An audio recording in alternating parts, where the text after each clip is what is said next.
ഞാനൊരു തട്ടിപ്പിനെ കുറിച്ച് പറയാം. തട്ടിപ്പ് നടന്നാലും ഈ പറ്റിക്കപ്പെട്ടവരാരും പുറത്ത് പറയാത്ത ഒരു തട്ടിപ്പാണ്. CSR ഫണ്ട് എന്ന് കേട്ടിട്ടുണ്ടോ?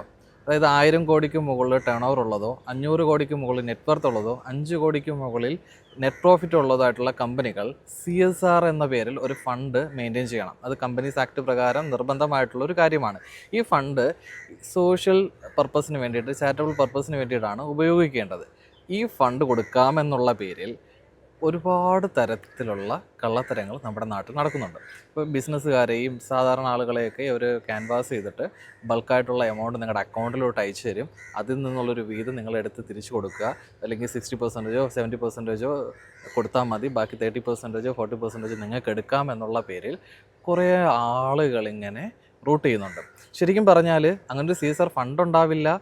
ഫണ്ടിൻ്റെ പേരിൽ ഈ ഇടനിലക്കാരായിട്ടുള്ള ആളുകൾ പാവപ്പെട്ട അല്ലെങ്കിൽ നോർമലായിട്ട് ബിസിനസ് നടത്തുന്ന ആളുകളെ സമീപിച്ച് അവർക്ക് കൊടുക്കാമെന്നുള്ള പേരിൽ അവരുടെ അക്കൗണ്ടിൽ അയച്ചു കൊടുക്കാം.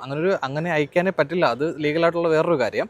ഇതൊരു മണി ലോണ്ടറിങ്ങിൻ്റെ ഒരു കാര്യം, മണി ലോണ്ടറിങ്ങുമായിട്ട് ബന്ധപ്പെട്ട് വരുന്ന ഒരു സംഗതിയാണ്.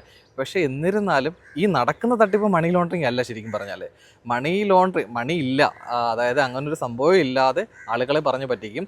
എന്നിട്ട് അവരെ കയ്യിൽ നിന്ന് ക്യാഷ് കളക്ട് ചെയ്യും, അല്ലെങ്കിൽ മീറ്റിംഗ് ഉണ്ടെന്നൊക്കെ പറയും. ഒരുപാട് 5 സ്റ്റാർ ഹോട്ടലിലൊക്കെ റൂം എടുത്തൊക്കെയായിരിക്കും ഡിസ്കഷൻ നടക്കുക. ചില ആളുകൾ ക്യാഷ് വരെ കൊടുത്തു, അതായത് വലിയ എമൗണ്ട് ഇങ്ങോട്ട് കിട്ടുമല്ലോ, 10 ലക്ഷം രൂപ ഇങ്ങോട്ട് കിട്ടുമല്ലോ, അപ്പോൾ 50,000 രൂപ അങ്ങോട്ട് കൊടുത്താലും കുഴപ്പമില്ല എന്നുള്ള രീതിയിൽ ക്യാഷ് വരെ കൊടുത്ത ആളുകളുണ്ട്. നിങ്ങളുടെ അറിവിൽ ആരെങ്കിലും അങ്ങനെ കൊടുത്തിട്ടുണ്ടോ? ഇപ്പോൾ ഈ മണി ലോണ്ടറിങ്ങിനെ കുറിച്ച്, CSR ഫണ്ടിനെ കുറിച്ച് കൂടുതൽ അറിയണമെന്നുണ്ടെങ്കിൽ ഒന്ന് കമൻറ്റ് ചെയ്യുക. ഞാൻ അതുമായിട്ട് ബന്ധപ്പെട്ടുള്ള ലോങ് വീഡിയോ ചെയ്യാം. കൂടുതൽ ഇൻട്രസ്റ്റിംഗ് വീഡിയോകൾക്കായി ചാനൽ ഒന്ന് സബ്സ്ക്രൈബ് ചെയ്യുക.